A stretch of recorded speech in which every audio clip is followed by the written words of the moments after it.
also. Welcome to the Medical FM channel. So today we will know about anatomy, physiology, microscopic anatomy, surface anatomy, applied anatomy and all that. So first of all we know about anatomy. What is anatomy? Anatomy is a human body formation and उससे related activities का science है, which is branch of biology. So सबसे पहले dissection के through हमारे body के बारे में स्टडी किया गया था, but now we have lots of techniques जिसके थ्रू हम ह्यूमन बॉडी के पार्ट्स एंड उसके एक्टिविटीज़ के बारे में स्टडी कर सकते हैं easily. So in the anatomy we study about human body formation. Got it? Okay. Next, physiology. Physiology is also a branch of biology. So in the physiology we study about the function of internal organs of the human body. यह हमारे body के parts की activities का study करने का science है. Okay. So anatomy and physiology are too much connected to each other. That's why हम इसका अलग अलग स्टडी नहीं कर सकते, बट हमें ह्यूमन बॉडी के बारे में जानने के लिए, नॉलेज गेन करने के लिए एनाटॉमी एंड फिजियोलॉजी का मिसलेनियस स्टडी करना कंपलसरी होता है. ओके. हमारे बॉडी के किसी भी पार्ट की फॉर्मेशन किसी भी पर्टिकुलर एक्टिविटीज़ को ऑपरेट करती है. Like cranial bones. Cranial bones आपस में कनेक्ट होकर एक कैविटी बनाती है और हमारे ब्रेन को प्रोटेक्ट करती है. वैसे ही हमारे ये फिंगर्स हैं जो हमेशा आपस में इंटरकनेक्टेड रहते हैं और जिसके कारण हमारी फिंगर्स अनेक प्रकार की एक्टिविटी करने में एक्टिव होती हैं. हमारे लंग्स हैं. लंग्स में अनेक स्मॉल एयर सैक होते हैं which help to exchange the oxygen and circulate blood in the human body. Okay. Next is microscopic anatomy. What is microscopic anatomy? We call it gross anatomy also. So इस anatomy में हम इस anatomy में हम body की उन formation का study करते हैं जिन फॉर्मेशन को हम अपनी नेक्ड आई से देखकर ही स्टडी कर सकें.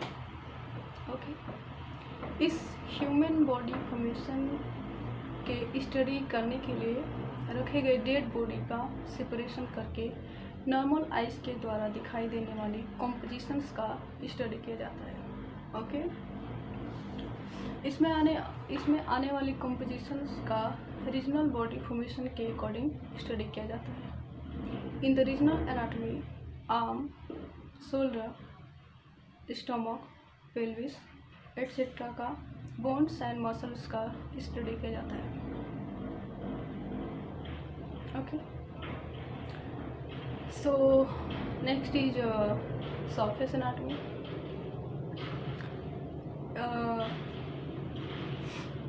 यह बॉडी की सुपरफिशियल, इसमें हम बॉडी की सुपरफिशियल इंफॉर्मेशन का स्टडी करते हैं. ओके.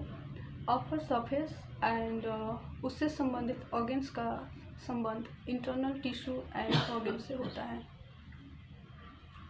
लाइक जा मसल्स का संबंध हमारे फेस एंड स्कल से होता है जिसे हम माउथ ओपन करके एंड क्लोज करके एक्सपीरियंस कर सकते हैं.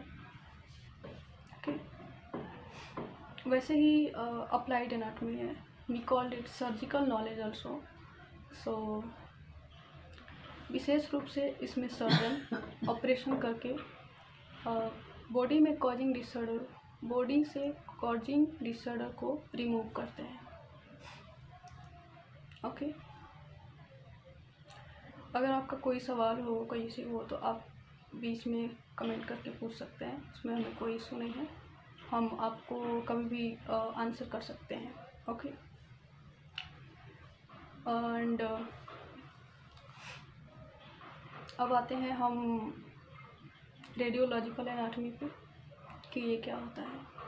तो रेडियोलॉजिकल एनाटॉमी इस बॉडी फॉर्मेशन साइंस में internal organs like bones etcetera का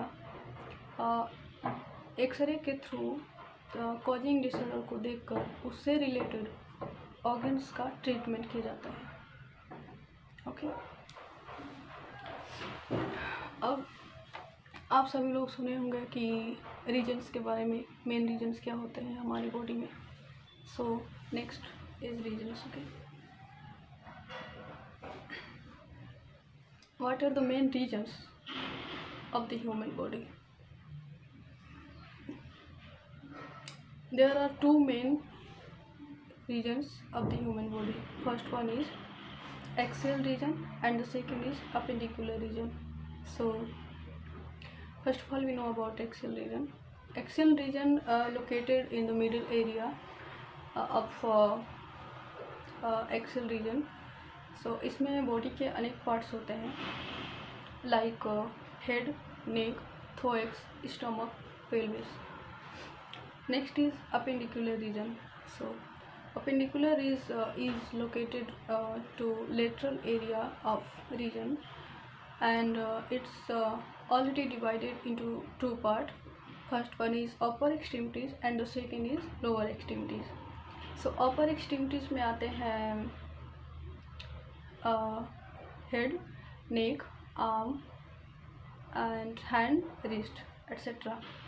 And next is lower extremities. So lower extremities में आते हैं hip, thigh, knee, leg, ankle and foot, etc.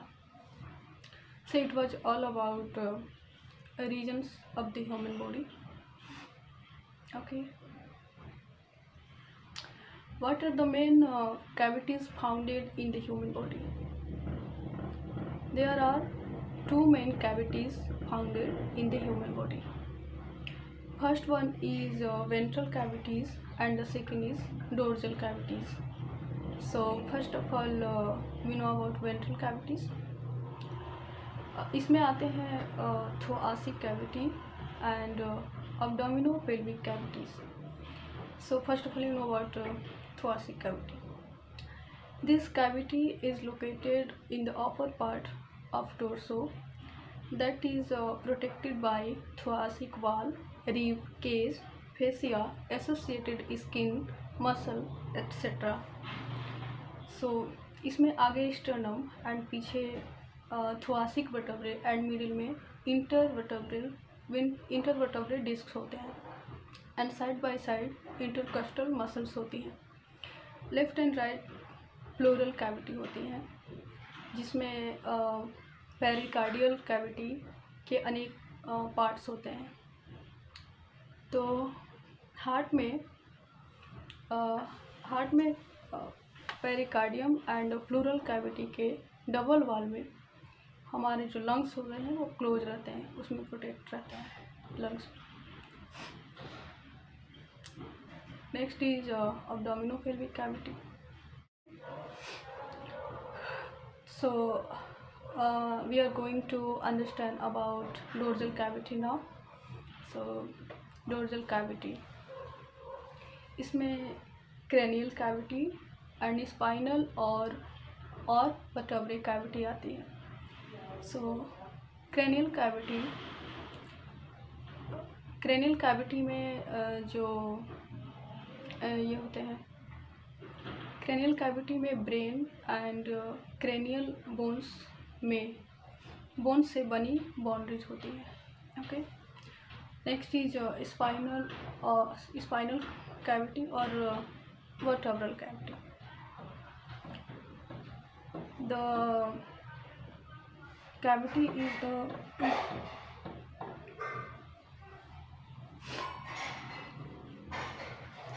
हाँ तो हम लोग कहाँ थे, dorsal cavity. Okay, so spinal cavity. Okay, the spinal cord is the this spinal cord is located in the human body. Okay,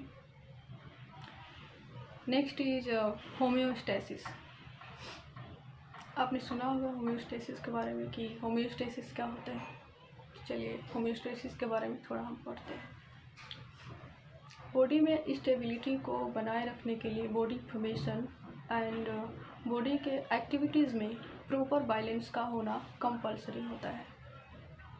body formation and body के activities के coordination को ही homeostasis कहते हैं। ओके, अब जानते हैं सिस्टम क्या है।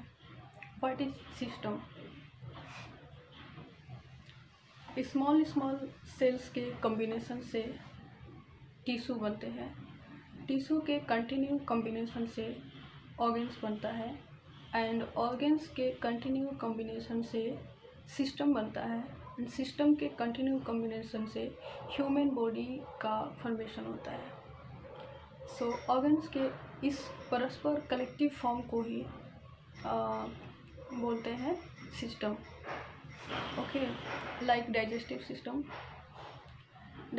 सिस्टम के डिफरेंट ऑर्गन्स फूड के कॉम्प्लेक्स सब्सटेंस को नॉर्मल सब्सटेंस में एक्सचेंज करके बॉडी में एसेंशियल एलिमेंट्स को ऑब्जर्व करके बॉडी को न्यूट्रिएंट्स प्रोवाइड करते हैं। वैसे ही हमारा रेस्पिरेटरी सिस्टम है which help to exchange the oxygen and circulate blood in the human body. So it was all about system. Next, how many institutions are there in the human body?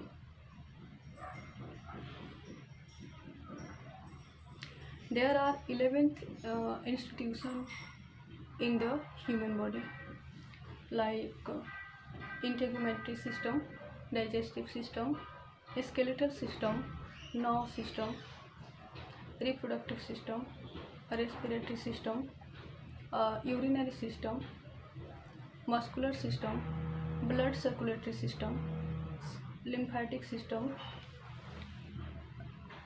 and last is endocrine system. Okay, next,